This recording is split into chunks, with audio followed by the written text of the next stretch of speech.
from assisting the federal government in any way from enforcing federal gun control laws that violate the Second Amendment's protections of the right to keep and bear arms. A government employee who violates the law could be civilly fined. Would you support such a law in Virginia, and why or why not?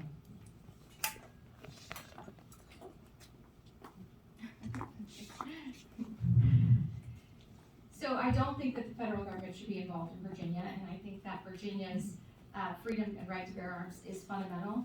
Shall not be infringed means just what it means, shall not be infringed.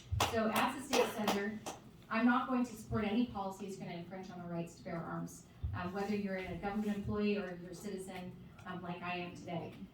This is essential and it's fundamental, and there shouldn't be different laws for different types of people. So thank you.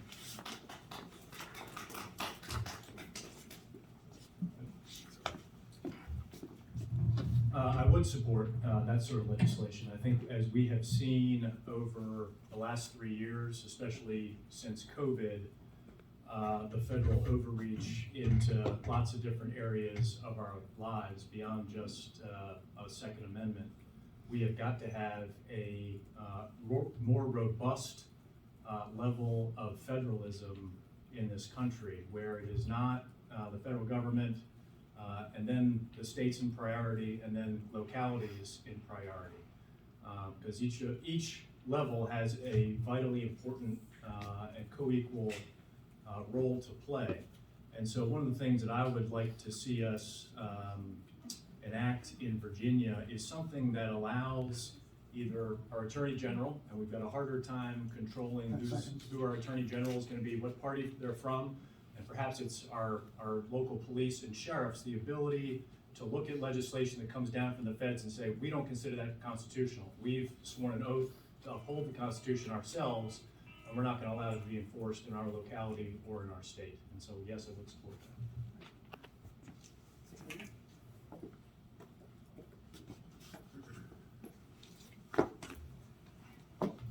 First of all, let me just begin by saying I will never support any legislation ever that's going to compromise your Second Amendment rights. I believe that law-abiding citizens should be afforded the same constitutional rights as those who are in law enforcement and everyone else. And let me just give you an example. At the state capitol, I introduced legislation that said not just legislators should be able to carry, but also the people should be able to carry. It's dangerous when you're walking from the parking lot to the Capitol. You should be able to have those same rights as any elected official, any judge, or anyone else. And so I've actually introduced legislation in the General Assembly, and unfortunately we have the People's Republic of Venezuela, is what I call the Senate right now. And that legislation doesn't ever pass, but I've introduced 16 bills, and I've had 2 of those pass. Of course, they're weak because we have Senate Democrats in there in control, but nonetheless, I still will not support any legislation that violates your Second Amendment rights, period.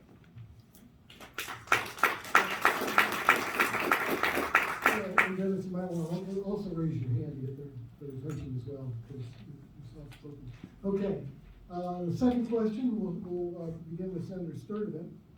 In Virginia, a person can carry a handgun openly without needing a permit. However, if that person puts on a coat, then they need a permit, which involves up to a $50 fee, getting training, and undergoing a background check. 25 states now have constitutional carry, which does not require a permit to carry concealed. More states are expected to pass a law this year. Would you support such a law in Virginia, and why or why not? Yes, thank you, Phil. Yes, I do and always have supported constitutional carry. That was always Dick Black's bill, as I recall, when he was in the Senate, and I've always supported that. And I'm a concealed carry permit holder, but like many of you, it's not something that the Constitution is our concealed carry permit, as it should be. And we've now seen half the states, I thought it was more than 20, more than half now. Right now. Okay. Half the states have this, and the sky has not fallen. And Virginia is not always the first to act on legislation like this, but we've now got a lot of good data from other states that have done it. And so I plan to introduce and carry constitutional carry legislation and work to get that through the state Senate.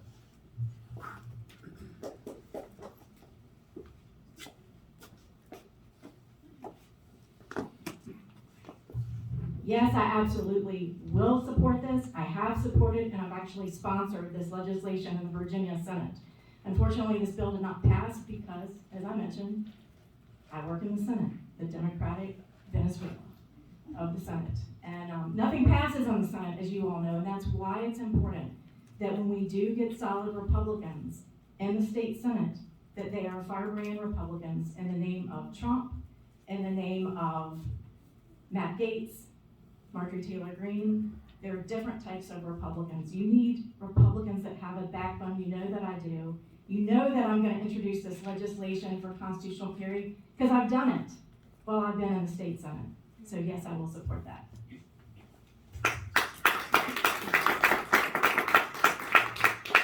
All right.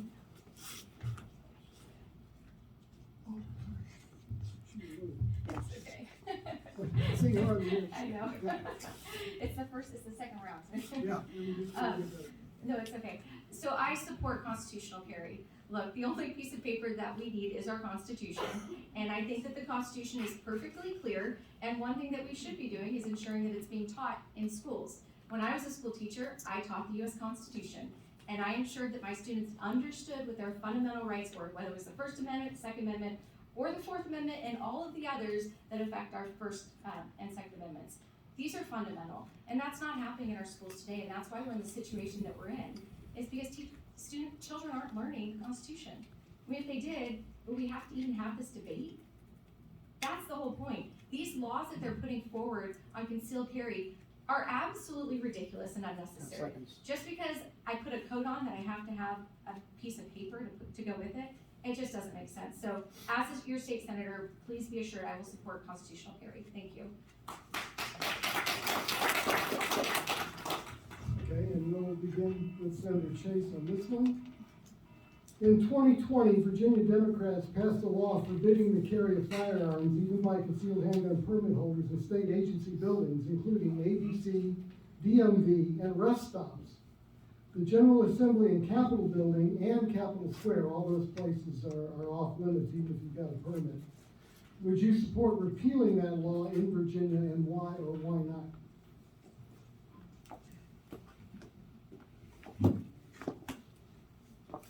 Thank you. You know, Senator Dick Saslaw, who is a Democrat, actually refers to me as the Senator Annie Oakley of the Senate. This is legislation, once again, that I have introduced in the Virginia Senate. I think it's important that law-abiding citizens not be penalized. And we know that criminals are always going to have a gun. They don't care what laws pass on July 1. They really don't look. But law-abiding citizens do care. And I think it's important that you be able to conceal carry wherever you go. Everywhere I go, if there's a gun-free zone, you have to disarm yourself. Find a place to put your weapon. You have to put it in your trunk. And this year they were trying to pass legislation to say you couldn't even keep it in your trunk, which is ridiculous. I understand the laws because I live it. I'm a concealed carry holder. I'm carrying today, and not just today for this debate, but every day, every time I step out of my home, I always carry my gun. I keep it right next to my lipstick. So.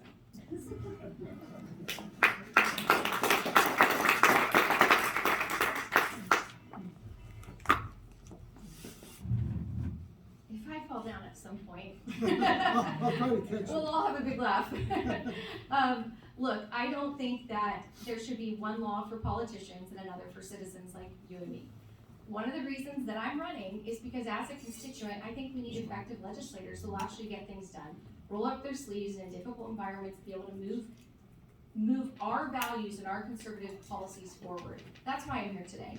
So whether it comes to the Second Amendment or anything else that we need to deal with, that's what I'm gonna do. But we've seen this time and again. There's one law for them and another law for us, and that's just not acceptable. The Constitution is very clear. It's for everyone. It's for everyone. There's not one Constitution for politicians and another for everyone else. And I think that's what we need to remember here tonight. Thank you.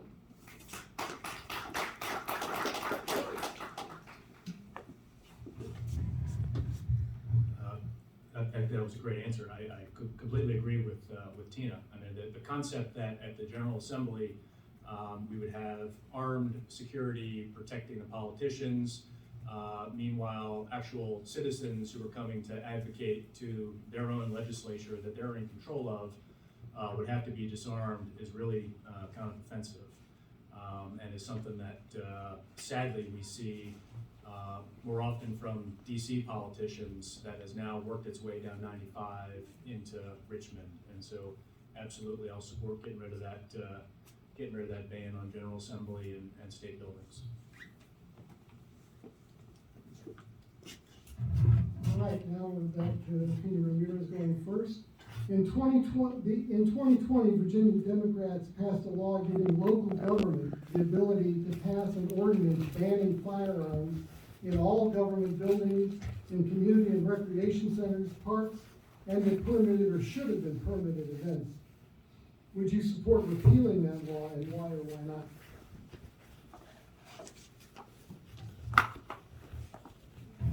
I think this is really simple. We shouldn't have to, we shouldn't be unable to carry our weapons anywhere we go, our firearms. Law-abiding citizens, and we've heard this time and again, should be free to carry their arms peacefully in government buildings and everywhere else. I know for myself, when I put my daughter in school when she was under 5 and before kindergarten, I specifically chose schools that I would put her in that had an armed security guard there. I was not comfortable putting my daughter anywhere where there wouldn't be someone there to protect her. This is fundamental.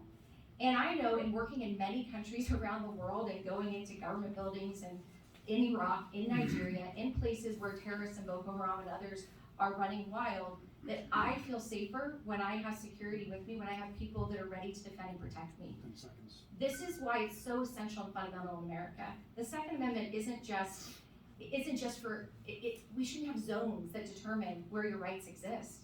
Your rights exist without zones. They exist because you're an American citizen. So, thank you.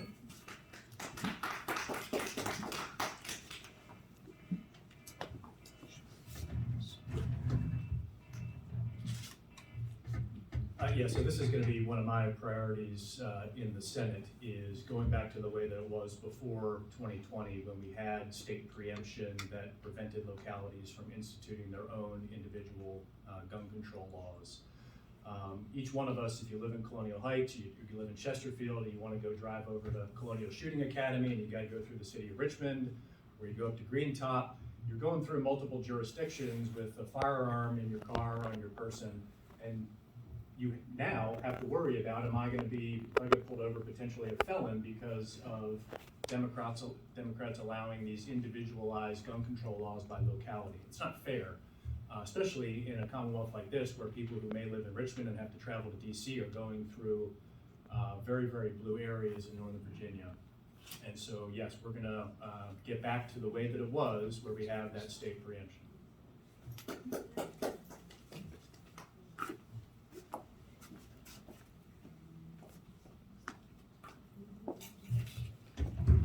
Well, once again, I have introduced this legislation. I just want to explain a little bit what it does.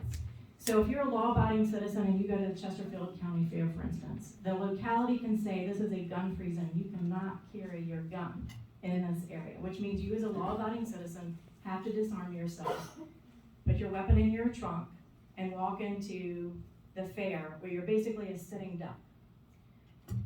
I think that is horrible for law-abiding citizens to have to strip themselves. So I've actually introduced again for a second year in a row a bill that would repeal gun-free zones in localities. Localities should not be able to create a patchwork of legislation across the state which turns law-abiding citizens into criminals because it's so difficult to try to follow the law that they've advocated for us to keep.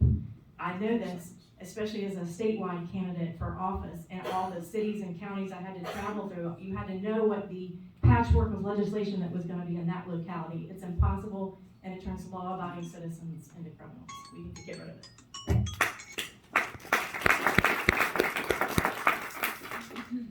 All right, we'll start off with Senator Sturtevant.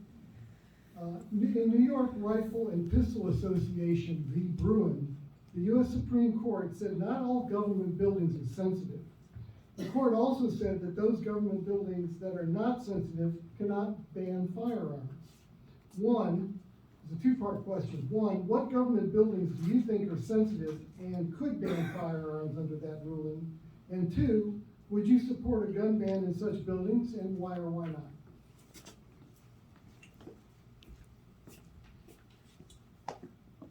Well, I wouldn't support a gun ban in any government buildings. I think if you're counting public schools as government buildings in that example? Yeah. Okay. So with regard to public schools, my feeling on this is we need to have armed school resource officers in every one of our schools. We saw that Fairfax had gotten rid of this a couple of years ago, and they just brought it back within the last few weeks.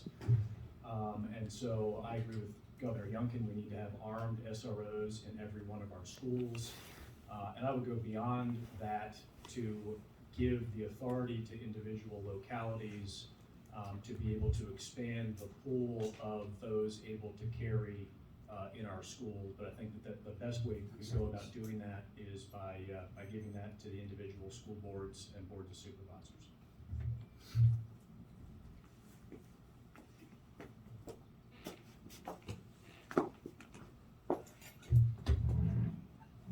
So the Bruin case is actually probably one of the most significant pieces of pro-to-gun legislation that has been passed probably in 20 years.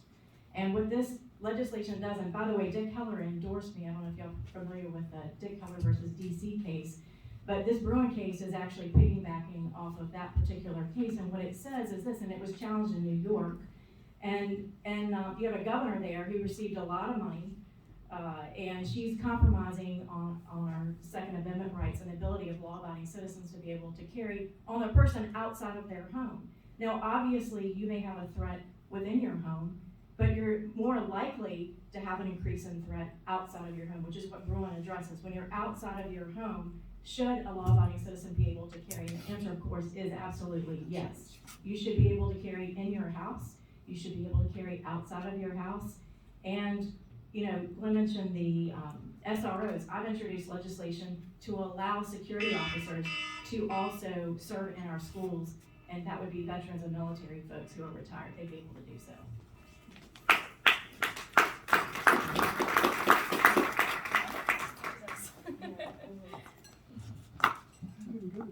I know, I'm good.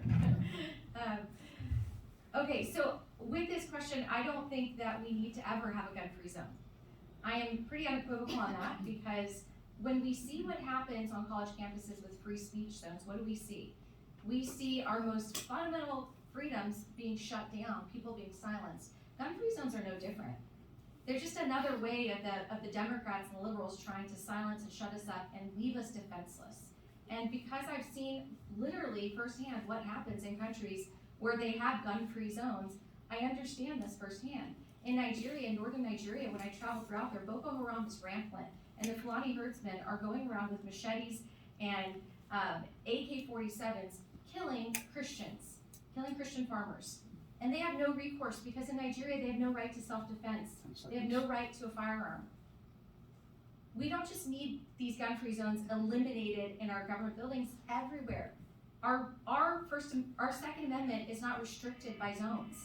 And that's what we need to remember. Thank you. All right. Then this one will go to Senator Chase for starters. The Second Amendment reads in part, the right of the people to keep and bear arms shall not be infringed. Some say that no right is absolute, usually citing the trope that the First Amendment protections don't extend to someone yelling fire in a crowded theater. So if no right is absolute, would they also argue that some instances where we could own slaves, or that women could be denied the vote? So, do you believe the Second Amendment is absolute, and why or why not?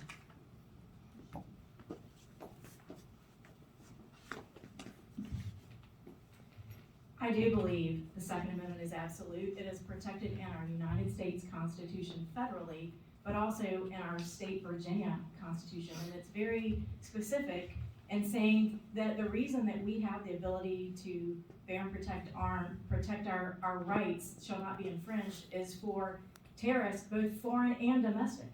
It's not just for the sports, it's not just for hunting, but it's to protect ourselves against our own government.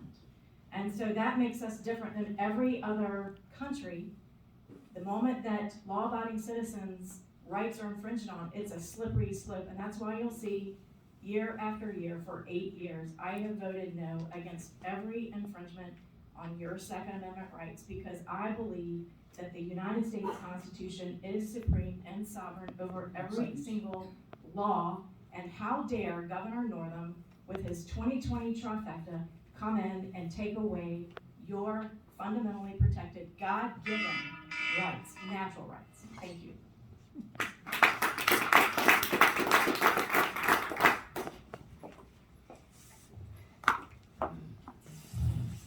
Yes, I believe that the Second Amendment is absolute, and as I've shared previously, this is something that I've seen around the world. I've seen what happens in countries where people don't have a Second Amendment right, whether it's Nigeria or Iraq.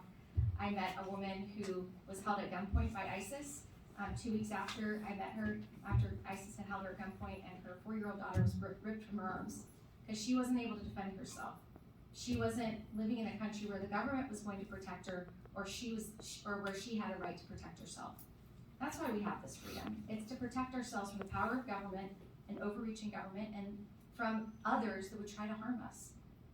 Oh, in the fall, I took my daughter up to Massachusetts to meet one of my ancestors. I'm a daughter of the American Revolution, and my first person on that tree was Captain John Parker, the person that fired the first shot heard around the world.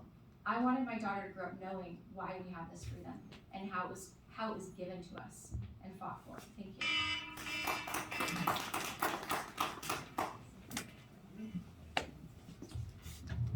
Second Amendment is an absolute right that shall not be infringed.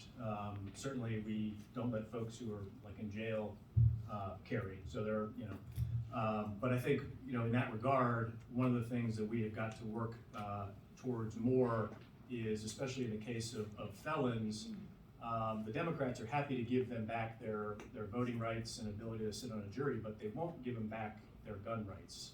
And so that's something that I'm going to champion, that when a person has paid their debt to society and they have done their sentence, that they need to get all their rights back, including their gun rights. We're not going to pick and choose what rights the state is willing to give back to you.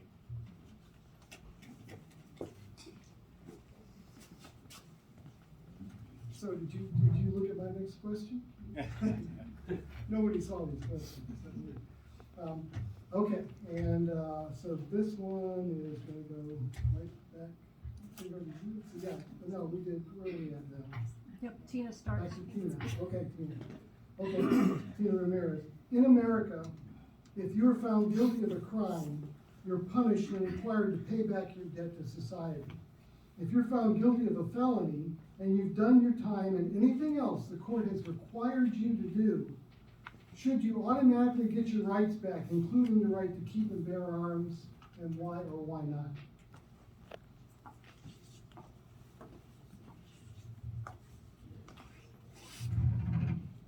I believe you should get your rights back. I don't think your rights change because of your position in society.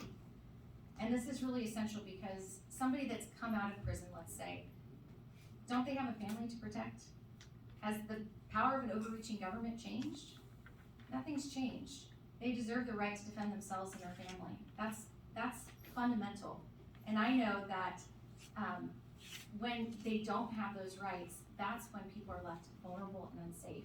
So we need to ensure that people that come out of the system are able to. And I'm concerned, even more than that, I'm concerned about our veterans that come out with PTSD or other kinds of challenges that they face because of the service that they've endured.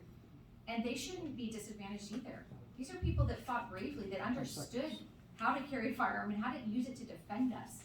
And they, more than anyone, need to be assured that that's not going to be taken away from them. Thank you.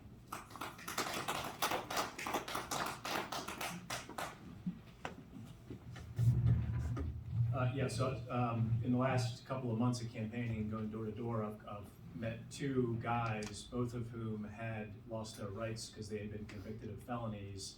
One of the guys had a very, very old drug charge from New Jersey and has never been in trouble before. He can get his right to vote back in Virginia, now that he lives here, but as the law is currently set up, he would have to go to the court in New Jersey to get his gun rights back. And that's not fair. You know, if someone has paid their debt to society,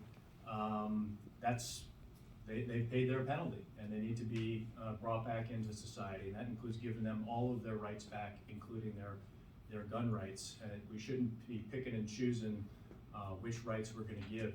It's perverse the way that the system is set up now. We're going to fix that.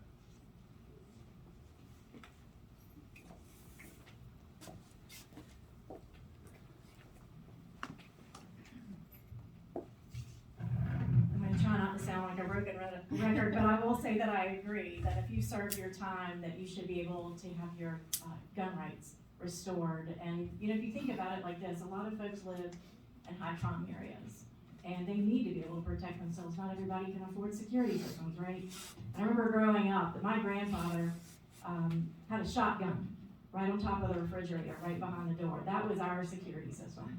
And, you know, we need to make sure that when folks are leaving prison systems that, you know, they have adequate re-entry, that they're provided with opportunities for employment and training, but also they should be able to have that basic fundamental right to protect themselves, because they're especially vulnerable whenever they come out of a situation like that, and so they should be able to protect themselves.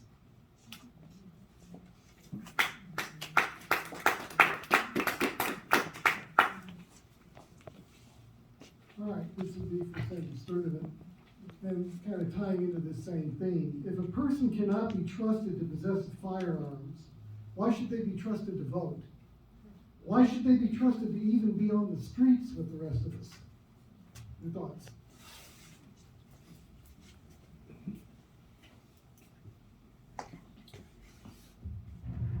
That's a good point, Phil. I agree. And I think that's a very good perspective in how we need to win over hearts and minds. And I think when it comes, the Second Amendment, evangelizing on the Second Amendment is sort of evangelizing people in a, you know, on religion. Is you got to go to people where they are at.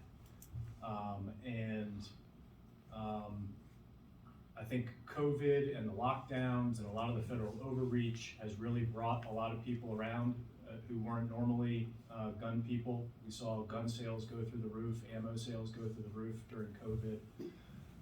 But we got to use these opportunities to, I think, bring forth kind of common sense messages that people just genuinely understand as making sense. That if you're not entitled to have one of your rights, why do we let you have all of these other rights? And I think people fundamentally understand that there's a problem there. So I agree.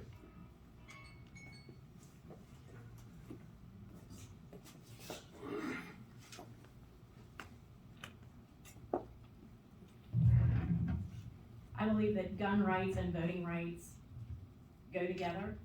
I still believe, like I did a few minutes ago, that voting rights are just as important as your Second Amendment rights. It's a basic fundamental law to be able to protect yourselves. And I remember sitting in the Judiciary Committee in the Senate whenever Delegate Mark Levine was presenting House Bill 961, and he was threatening to take away all of our Second Amendment rights by making a magazine that had only 10 rounds in it illegal. I was sitting there on the front row. We have to do everything we can. Whoever up here you choose has to be able to defend that right. And I was the one that negotiated and made sure that you didn't become a felon. I was the one that talked to the Democrat. And I know a lot of people up here are gonna say she's not an effective legislator. I am an effective legislator. I know how to work with people, and I was able to keep you from becoming a felon. Thank you.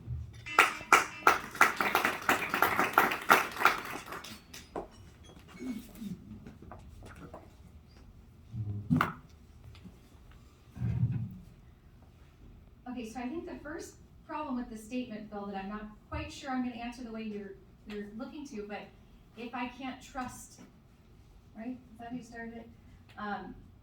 I don't need to trust someone to protect their Second Amendment rights.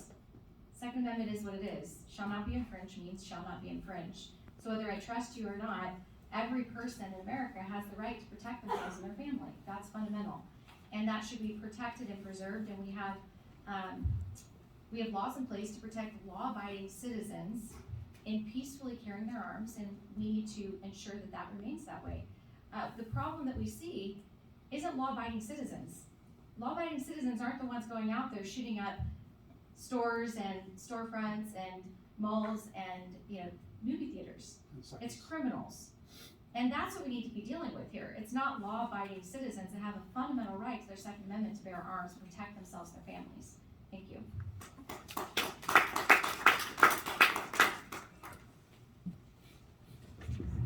All right, this will go to Senator Chase. The other side of this issue says the gun control groups say that certain misdemeanors are precursors to people that are going to be problems if they're allowed to own guns, perhaps because they got into fights or whatever.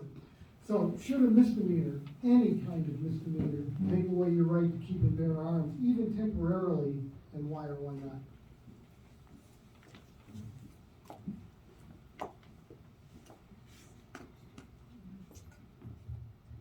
No, I don't believe that misdemeanors should affect your ability to have the basic fundamental right to protect yourselves. It's a basic fundamental God-given right that we all have, and it should never be taken away, period.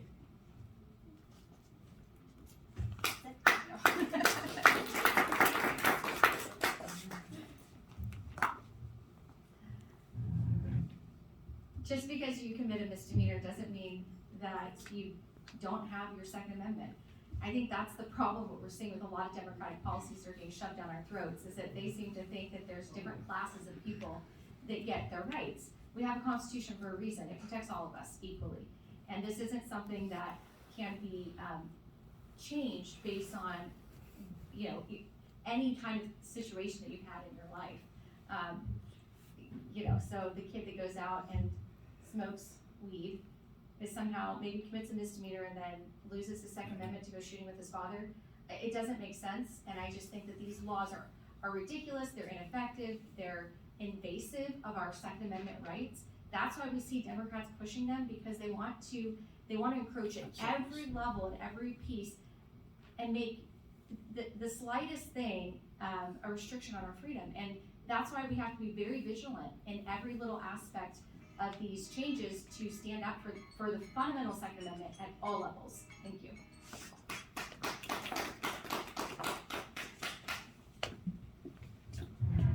Yeah, I agree. There's always been a bright line between felonies and misdemeanors, and there are no misdemeanors where it would be justifiable to take away somebody's gun rights or any of their rights, quite frankly. And so I agree.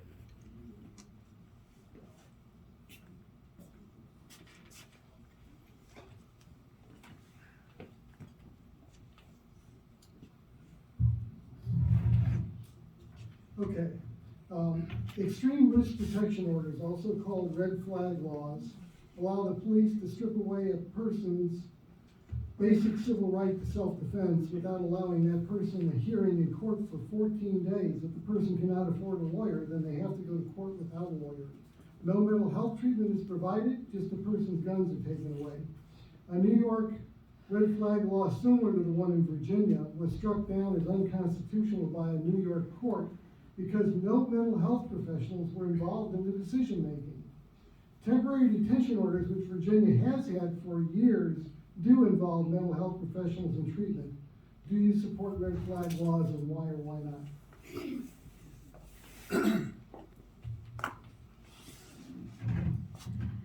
So I do not support red flag laws, and as your state senator, I want you to know that not only will I help repeal these laws that liberals passed, but I'll also make sure that they're never used against citizens like you and me and everyone else here in Virginia. This is fundamental. Red flag laws aren't just a violation of our Second Amendment. They're also a violation of our Fourth Amendment from arbitrary search and seizure. If someone can come into my home or your home and arbitrarily make a decision based on their feelings that I am a threat and take away my right to Second Amendment, to self-defense, they are violating so many of your constitutional rights. They're also putting our policemen in a difficult position of violating the Constitution, which none of us would want them to do. So this isn't just a violation of the Second Amendment, it's a violation of the Fourth. Anyone that would support this kind of legislation isn't only not a conservative, they're not a constitutionalist.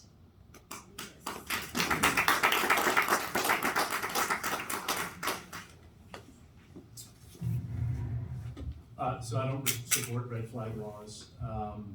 When I was in the Senate in 2018, I think 2019, that bill came before us.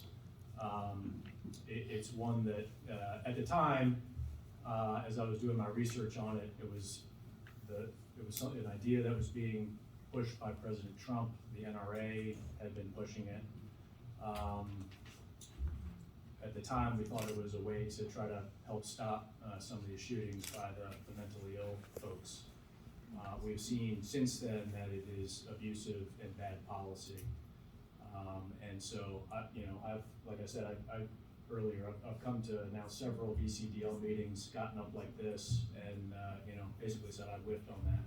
That was a mistake. Wish I could get that one back, but I've learned from it, and nobody's perfect, and I'm committed to carrying that legislation to repeal it in the Senate.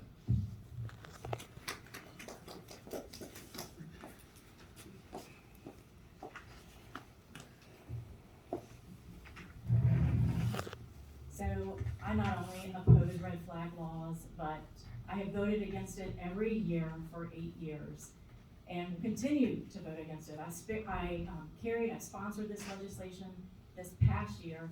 And one of the things that I want to clarify with folks is I'm going door to door. There is some confusion about red flags, what they are and what they're not. First of all, I will say that red flag laws are un-American. It's basically no due process. The government could go in and take your guns without going before a magistrate, without going before a judge. And what the Senate Democrats were doing, they were saying because of mental health issues that we need to flag people. And so you need to make sure that you understand when you're talking to folks about red flag laws, what they are and what they're not. TDOs accomplish helping people who have mental health issues, and that's already on the books. I do not support red flag laws. I have sponsored legislation to repeal red flag laws, and I will continue to do that until it's repealed.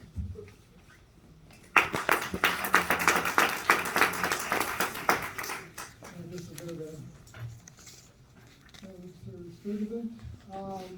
Utah allows anyone with a concealed handgun permit to carry a concealed handgun into their schools, all schools, K through 12, college, university. And they have not had a school shooting. Would you support that law in Virginia, and why or why not?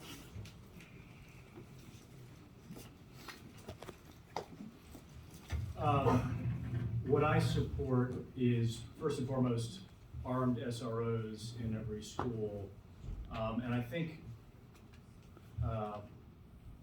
Utah has done that. I think what I would propose for Virginia is giving that authority to each individual locality to expand that pool of what concealed carry permit holders can carry in their individual schools, rather than a blanket policy that covers the entire Commonwealth. And that way you leave it up to the individual locality.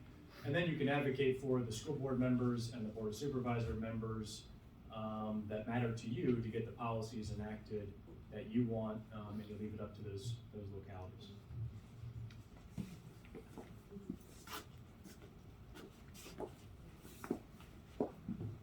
So I think this we're going to have a little bit of a difference of opinion. I believe if you have a Second Amendment right as a law-abiding citizen, whether you're a teacher or a coach, no matter who you are, you should be able to carry. The locality should not be able to determine whether you carry or not. Have I introduced legislation that would allow military to carry in our public schools? They have already been trained. They already know how they would go through the training. Because we have a Democrat-controlled Senate, I introduced that legislation. I figured that would be reasonable, but no, they rejected that too. I think that if you're a law-abiding citizen, that you should always be allowed to carry anywhere you go. Whether you're going to a school, whether you're going to a church. I've introduced legislation that would repeal legislation saying that if you're in a church, you should be able, wherever you go, to protect yourself. Because a lot of times the localities, they're not gonna, if something happens to you, they're not gonna pay your medical bills. It's up to us to protect ourselves. And whether you're in a church or a school, you should be able to do that.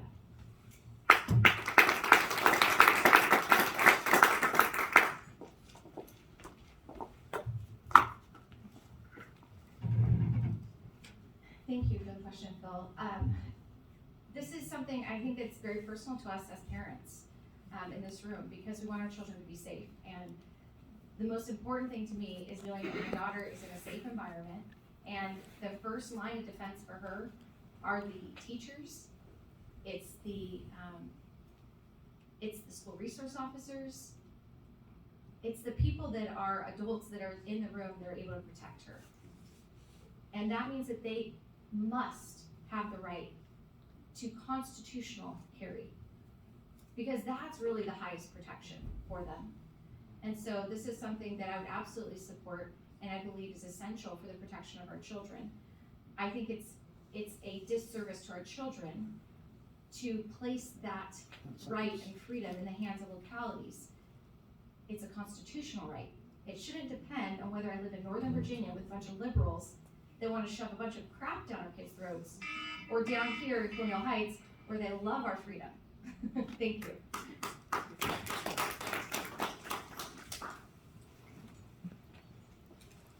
All right, and let's see, this basically Senator Chase. Should your legal use of marijuana, either medicinally or recreationally, take away your right to keep and bear arms, and why or why not?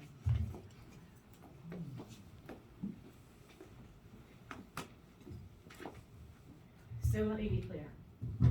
I have voted against every bill that has expanded the use of marijuana in Virginia. I don't agree with it. I think it's wrong, and we're gonna only hurt our kids if we continue to expand that. But I will say this, I don't think that should affect your ability to protect yourself. It's a basic fundamental right, the Second Amendment. And I think if you're outside of the jail, you should be able to protect yourself, just like any other individual. So that's where I stand on that.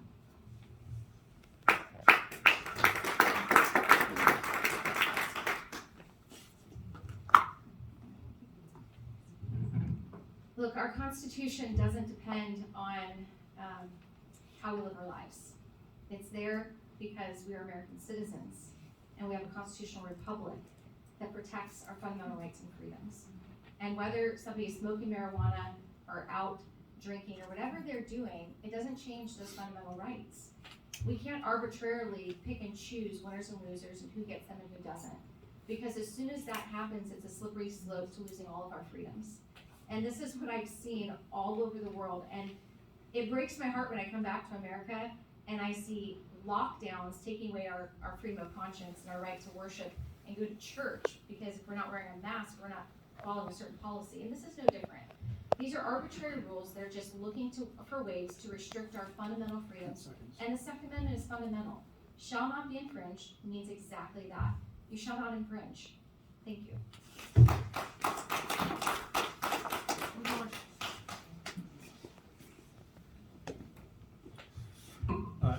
I agree, but I don't like how quickly Virginia has been moving towards the Colorado way of handling marijuana, especially now that I have a middle schooler who's heading into high school. I think we got to be real careful with where Virginia seems to be headed. But you know, legal or illegal, if you haven't been convicted of and you're in jail, I mean, there should be no reason to restrict rights, whether it's medicinal use or legal use, if that becomes the law. So I would oppose that as well.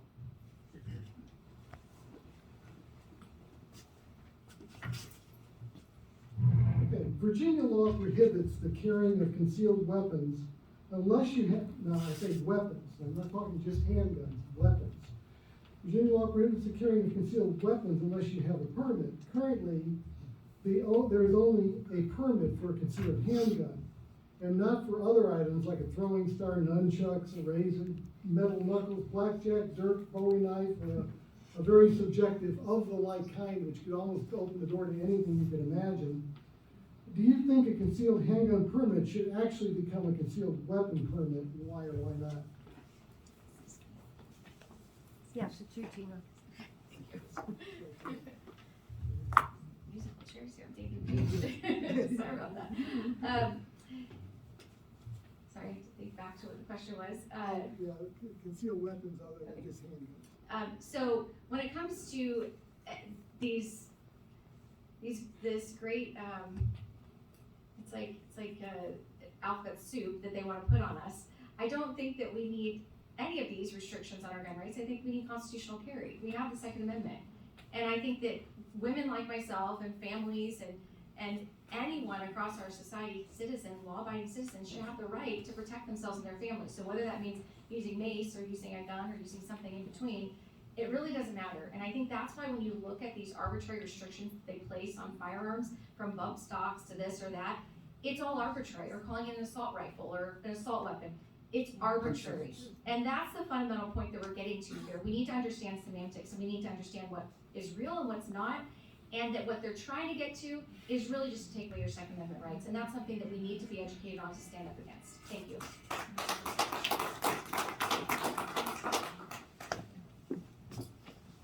I mean, I think constitutional carry is the answer that solves all these things.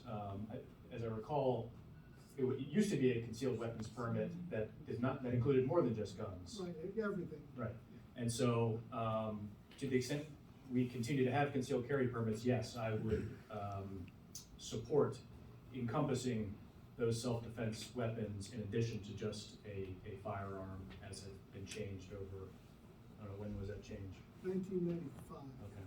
So yeah, pre-95, when it was a concealed weapons permit as opposed to a concealed firearms permit that it is now, I would support that expansion, absolutely.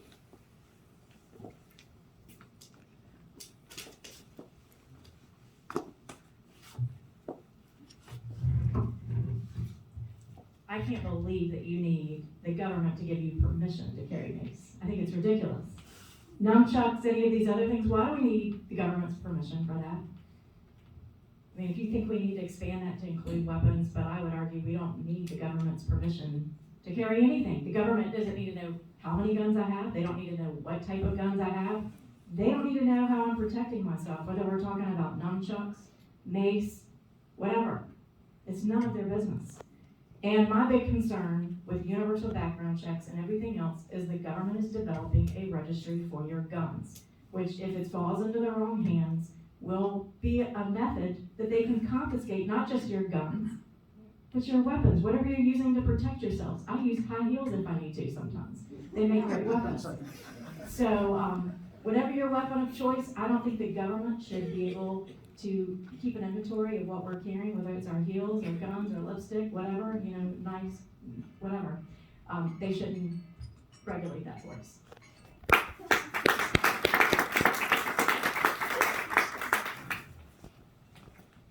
Okay, homemade guns, for which a California politician coined the term ghost guns to make them sound scary, have been around since before America existed. Do you believe that homemade guns should be serialized and or registered, and why or why not? Yeah, Glenn.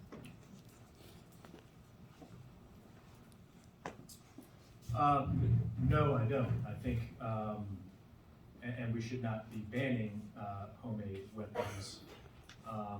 Whenever the left has tried to ban some Second Amendment thing over the last few years, I have tried to go out and purchase it myself so that I have skin in the game and know what they're trying to ban.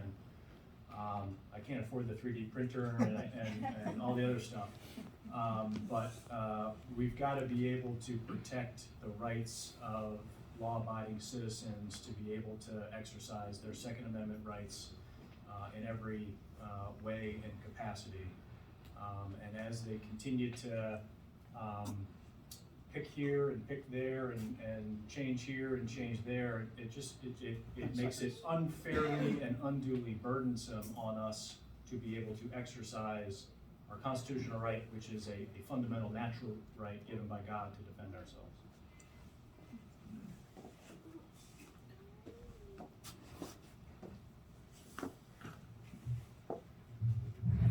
So this is a cheap way.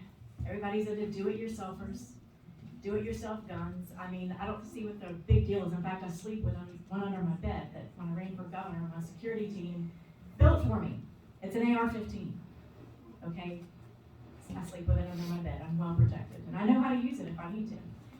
But it's important that we make owning a gun affordable.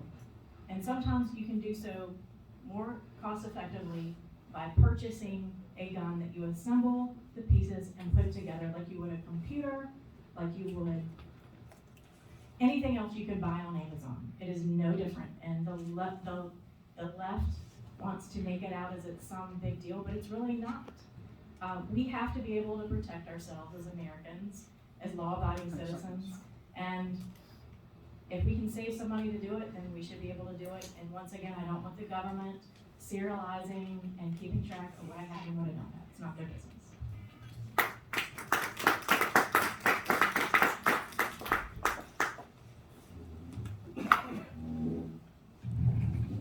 So I see the Van Buren sitting in the front here.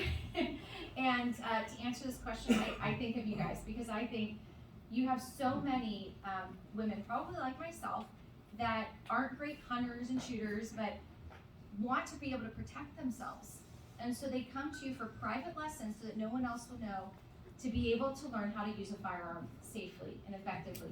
I'm a single mother, so it's just me and my little girl in my house. And I'm not gonna tell you what I've got in my house. That's for me and her, and whoever wants to come in unannounced to find out.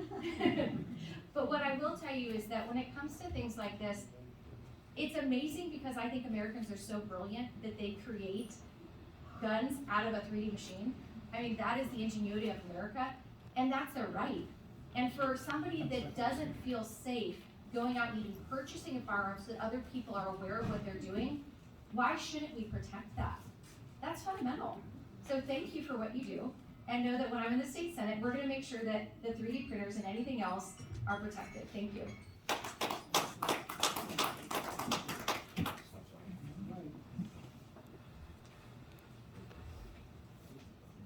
Mr. Representative Chase, currently machine guns like an M16 are illegal to own if they were made after 1986, or if they were not registered with the federal government.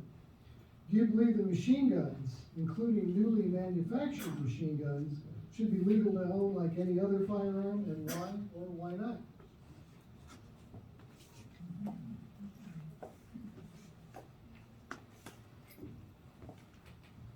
I know you all been watching the news just like I have, and you watch China, and it's increasing, growing influence on America, not just economically, but sometimes I wonder if I wake up if we're gonna be at war. You can hear this on the news. It's nothing that I'm saying that is any surprise to anyone in this room. We as Americans always have to be ready to go to war, always. And if you look at countries like Israel, every citizen is prepared for war. We should too. No, it's voluntary. You can voluntarily equip yourself. I just know that as a patriot and someone who loves this country, I will be on the front lines. I will stand up as a suburban mom from Chesterfield who's gone through tax solutions training. That I will protect that right to own any fire weapon that's out there. I want to have what they have, because I'm not going to go with a knife to a gunfight, right? So anyway, that's my point.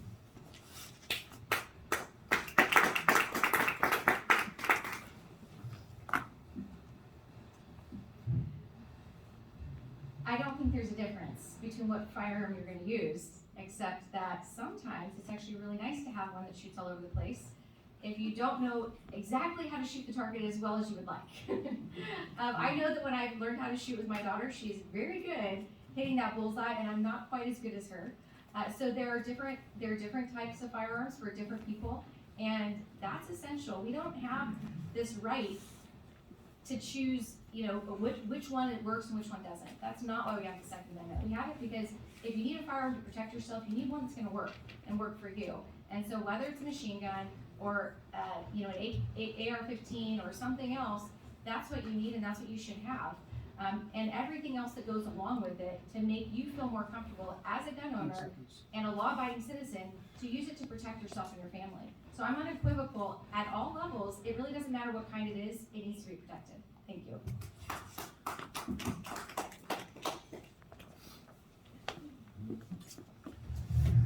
Yeah, I agree. I mean, I think you can go to a gun range now and shoot an automatic weapon, can you not?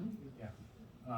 And so, the slicing up of what rights may be allowed here and what rights may be allowed there, again, make it unduly burdensome on American citizens. You know, one of the things I always try to, when talking to constituents about, you know, they may be advocating for some gun control thing is, well, think about if we were doing this in the context of the First Amendment. You know, if you could only exercise your free speech under such and such circumstances, or you specifically, because you've committed a felony, you could never write anything online ever again. And people get that. They recognize that we can't just be chopping up rights just because it has to do with guns and not something else. And so an infringement on the Second Amendment is ultimately an infringement on all of our other rights.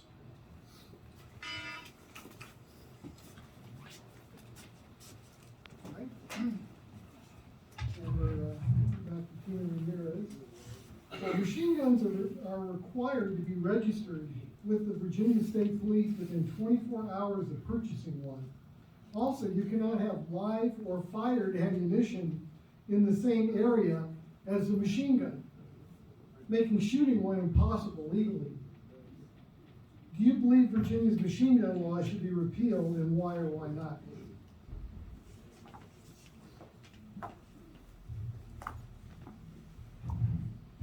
Well, I'm just gonna speak personally. If I have a machine gun sitting next to my bed and the ammunition is somewhere else, and someone comes into my house, I am probably going to be terrified to the point that I'm not gonna have time to actually defend myself. So what we see once again with all of these laws is that they're just arbitrary, they're useless. All they do is restrict our rights and our freedoms to protect ourselves. So if the Second Amendment is there to protect us and our right to bear arms from an overreaching government or people that want to take away our fundamental freedoms, then why do we need laws like this? Why? I mean, that's my question, and I think that we see this time and again with all the Democratic policies. I feel like a broken record here, but that is the problem, is that we have a lot of regulation at every level to just chip away at our fundamental freedoms. And we need to change it, because the focus is really on it's on the wrong thing. That's the problem. I mean, they shouldn't be dealing with whether it's the here or there. That's not the problem. Don't let someone come into my house. Thank you.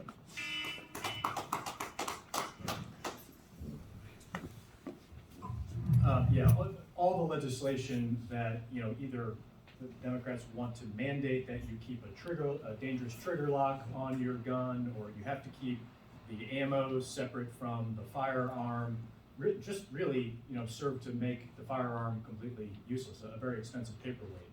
And so, you know, they want to do that so that you don't exercise your Second Amendment rights, you don't use your gun, you're less familiar with it. And so, like the other issues we talked about tonight, I mean, the undue burdens on your ability to exercise your right, we can't support.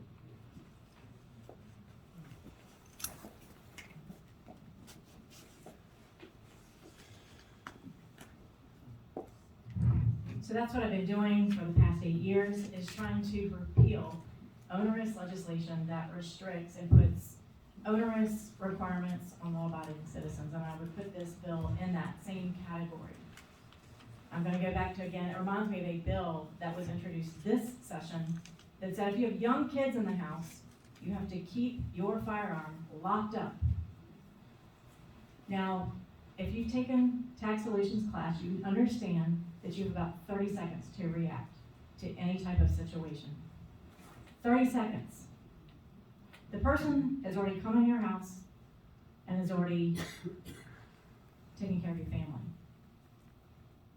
And this is a government restriction that's going to hurt your ability to be able to protect yourself in 30 seconds or less matter. Speaking of 10 seconds less. It's important that you be able to have quick access to your firearm You're responsible adults. You know what to do to protect your kids and your family. You don't need the government telling you what to do, because you are the responsible adult and you will protect your family.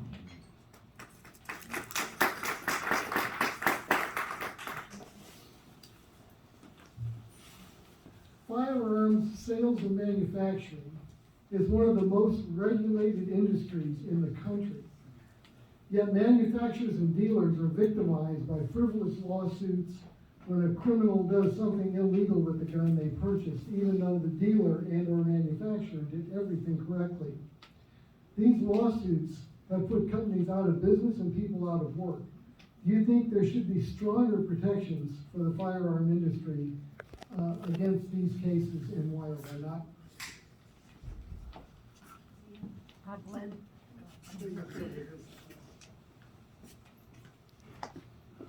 Yes, I do, and we should not allow lawsuits against firearms manufacturers for the actions of others. We don't allow people to sue car manufacturers because someone does something illegal with an automobile.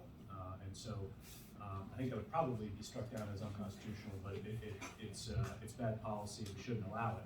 But speaking of that, one of the things that I think we need to have is a blue-collar comeback in Virginia. One of the things that Virginia is focused on is bringing in a lot of Fortune 500 companies. And we've oftentimes left manufacturing and more blue-collar jobs behind.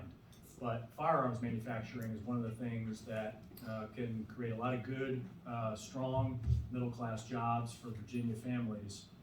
And so one of the things that I want to do is have that blue-collar comeback in Virginia, where we focus on those manufacturing, advanced manufacturing, and industrial jobs coming to Virginia.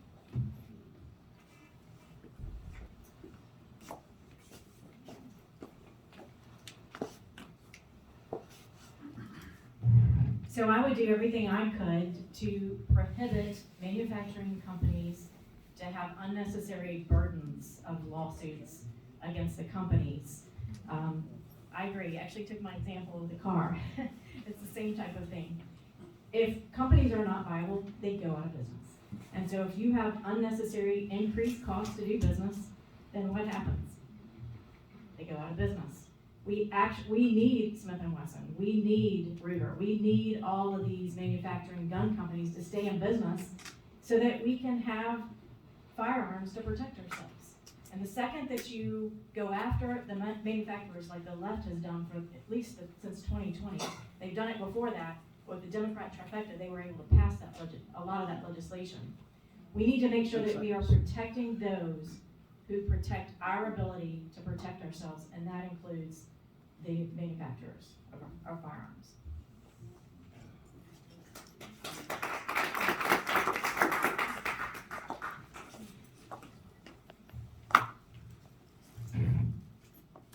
Yes, I believe that we need to protect manufacturers, gun store owners, everyone that is working to safely ensure that people have a firearm and can own one. I understand whether you go to Dance Sporting Goods or you go somewhere else, Southern Gun Equipment or Bob Oates or somewhere else, because I know all of these owners and I've talked with them about the things that they face every day. And I know hunters and gun owners across Virginia. You are the safest people that I want to be around, because you know how to use a firearm well, and you know how to use it respectfully. That's not who we need to worry about. And I know from these store owners, the extensive process that people have to go through to even get a gun in the first place, or a firearm. So these arbitrary laws, once again, they're not doing anything to make us safer. All they're doing is making people, law-abiding citizens that already understand how to be safe, unable to protect themselves and their families, and making criminals have an easier time doing what they need to do to make us unsafe. And that's the problem with them. Thank you.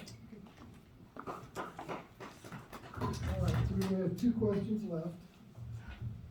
So this is Senator Sturtevant. Senator Chase. Oh, is it? I'm sorry, Senator Chase Units. This one deals with private property parking lots. When a person leaves their house, sometimes you don't know where you're going to end up, but you certainly don't want to end up somewhere where the gun in your car is not allowed. So what are you supposed to do with it? Well, maybe that's where the gun on the streets comes from, you know, just leave it on the streets till while you're in the building, you know. I've looked for those, I've never found them, I have to buy all my guns, it's frustrating. So would you support legislation that says that even though it's private property, your car is thought of as your home in a way, that they have no right, the private property owner has no right to tell you what's in your car. They can tell you what you can take out of it or carry around their property, but when you ride in your vehicle, what's in your vehicle, if as long as it's legal, they should have no say-so. Would you support such a thing? And why not?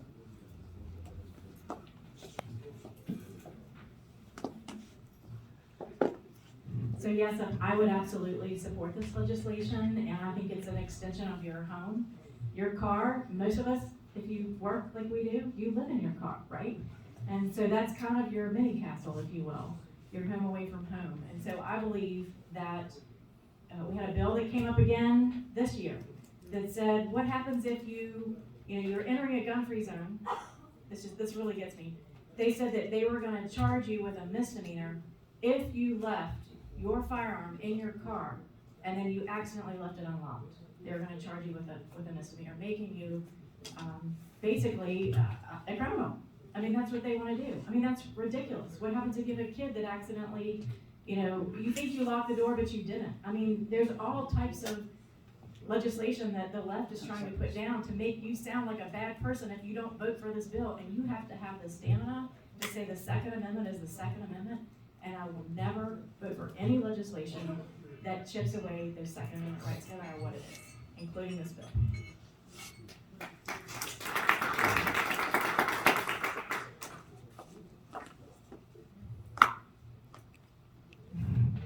So, yes, I believe people should be able to have their firearms in their private vehicles, wherever they are. The bigger issue is really the parking lots and why people in general can't carry their firearms in really public places. I mean, there's, obviously some fuzzy ground here, but I think that's the bigger issue. I think that this makes me I think the bigger issue here is that when we look at, we just went through a laundry list of restrictions on our gun rights, right? A laundry list. And this is what's happening in Virginia every day. And I think what we all need to ask ourselves is, do we want someone to go to the Senate before you and put down a bunch of bills to attack all these things and repeal them, or to actually work with people to understand why we need to and start chipping away and be effective? And what I can tell you is that the last 20 years, I'm working with dictators all over the world, that's what I've been doing, is ensuring that in very difficult situations, we can advance our values in those situations. So, thank you.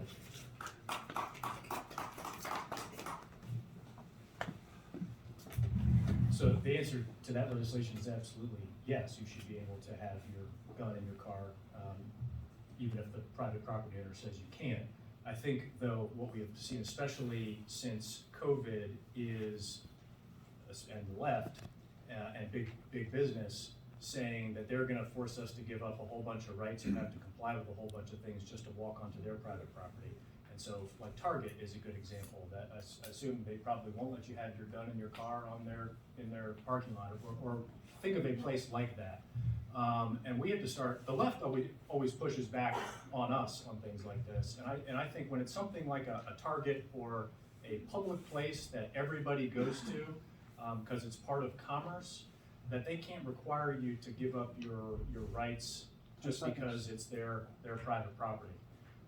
Because there was a time when some of these places were going to say you had to be vaccinated in order to walk into them. There was a restaurant in downtown Richmond that said, where they advertised on the radio, you can only come eat here if you're vaccinated.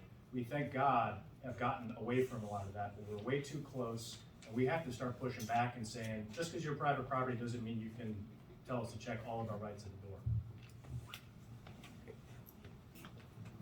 All right, well, let's talk about universal background checks. So this universal background check was passed in 2020, which means that if you want to sell your gun to your privately owned gun to another individual, you have to do a background check. You have to find a dealer, you have to pay a fee, and while they put $15 in the law, you almost can't find any dealer that will do it for $15. It's too much trouble for them. I'm suspicious that maybe that was intentional to make it so you really couldn't find somebody to do this job for you. So your thoughts on universal background checks, would you repeal them, or why not?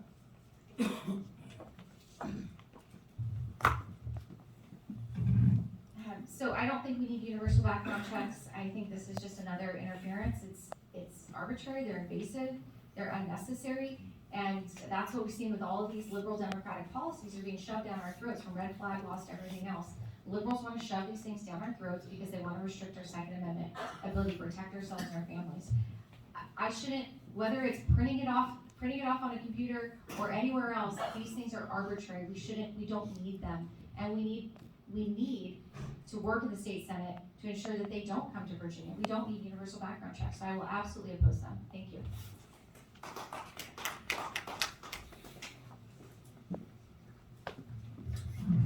Yeah, the Dems always push that bill every year. I was in there on Courts of Justice Committee, and we killed it every time and voted it down, and we'll go back to the way that it was pre-2020. You know, if you're selling a firearm to your friend, you should not have to go and seek out a federal firearms dealer to run a background check for you. And so, yeah, I would support that legislation.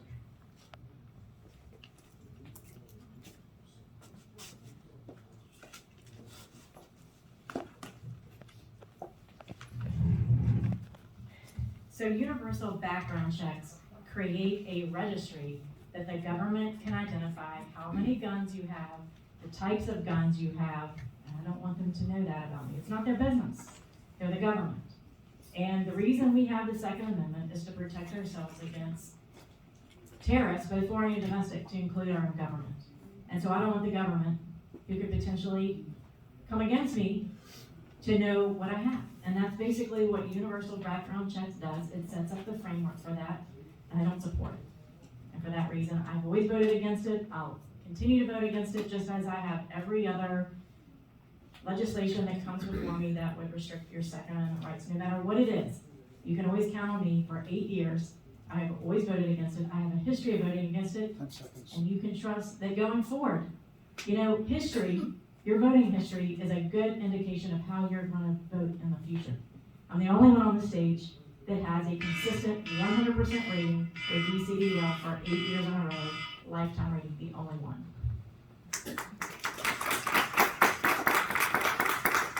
Okay, now we're going to give the candidates a 2-minute wrap-up, where they can talk about whatever they want on this. And so we'll start. Yeah, we'll just go in the original order. You go 2 minutes first. Oh, sorry. I think You said you didn't address this? No, I said that I think I just went first. So It's okay. Yeah, go ahead. Do the wrap-up. Okay. Well, first, I just want to thank all of you for coming to hear us.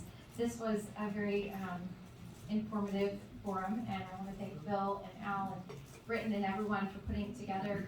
I know that the team knocks, I think it's over 130,000 doors to make sure that people get out to vote and that they protect our Second Amendment. And so I applaud them for that, the work they're doing across Virginia. When I went to the 2-8 rally a few years ago during COVID, I was amazed, and I think every Virginian and every American was amazed. Not only did we peacefully assemble with our firearms, but we left the city cleaner than when we came. Now, if that doesn't say why law-abiding citizens should peacefully carry their weapons everywhere they go, I don't know what does. Because the reality is, when we have these discussions about Second Amendment, we shouldn't be talking about law-abiding citizens. Criminals are the ones that violate our firearm protections. They're the ones, they are the problem. It's not law-abiding citizens. And yet every time that we have these debates, they turn it on us and turn us into the criminals rather than the criminals themselves. And so I can assure you, because I've literally worked all over the world in countries where people do not have the ability to protect themselves and their families, and I've seen what happens. For me, the Second Amendment is fundamental. It's personal. It's something that I understand and that I fought for and that I will continue to fight for you, because I understand that without the Second Amendment, the freedom of religion that I fought for all over the world doesn't exist. Because governments come after your ability to protect yourself before they come after anything else. And I will not even have the freedom to worship and to speak or to do anything if if I do not have the ability to protect myself and my family from government interference. That's what I've seen everywhere I've gone. So I want you to know that when I go to the state senate, that I will be your greatest defender of your Second Amendment freedoms, because I know what's at stake. Thank you.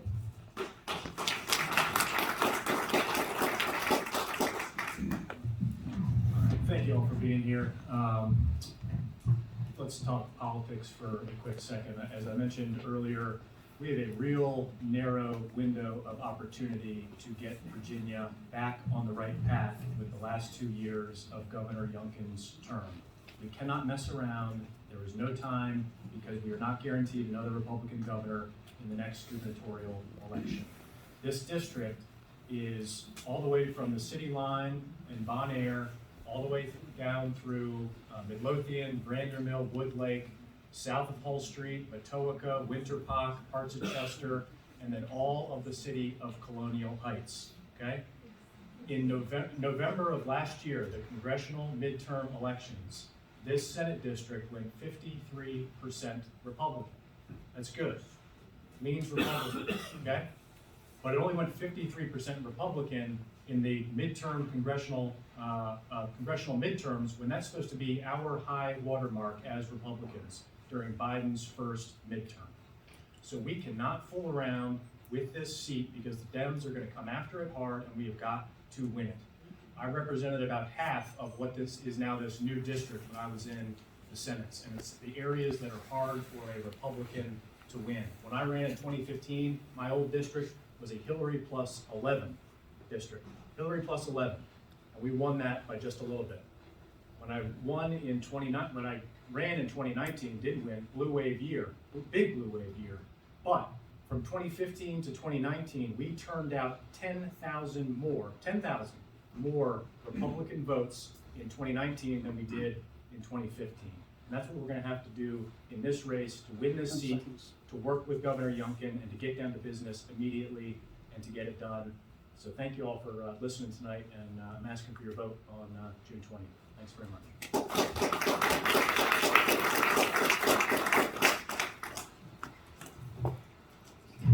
Well, friends, I'm super excited about this new senatorial district, because I grew up in Bon Air.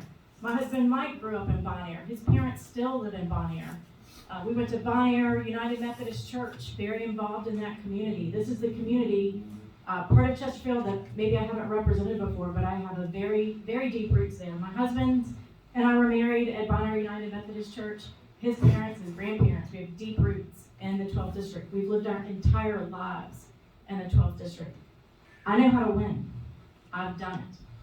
I've been in office for 8 years. You gotta know, to be an effective legislator, you gotta get in there, you gotta be able to win.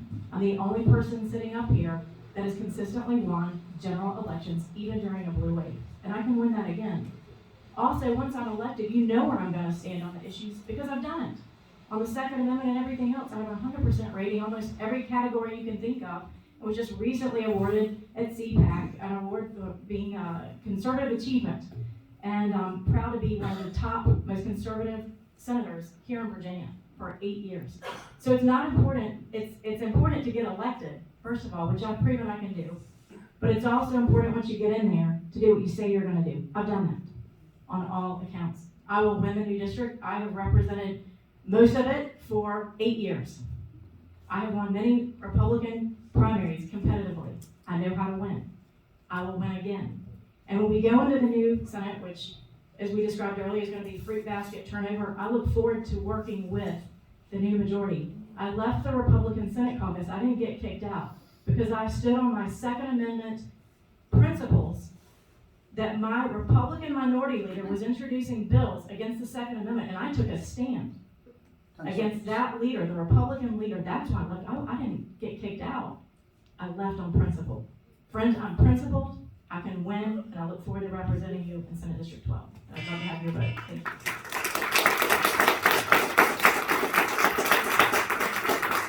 By the way, I would say that all three of them have done a wonderful job tonight, and everybody stayed within their time frame.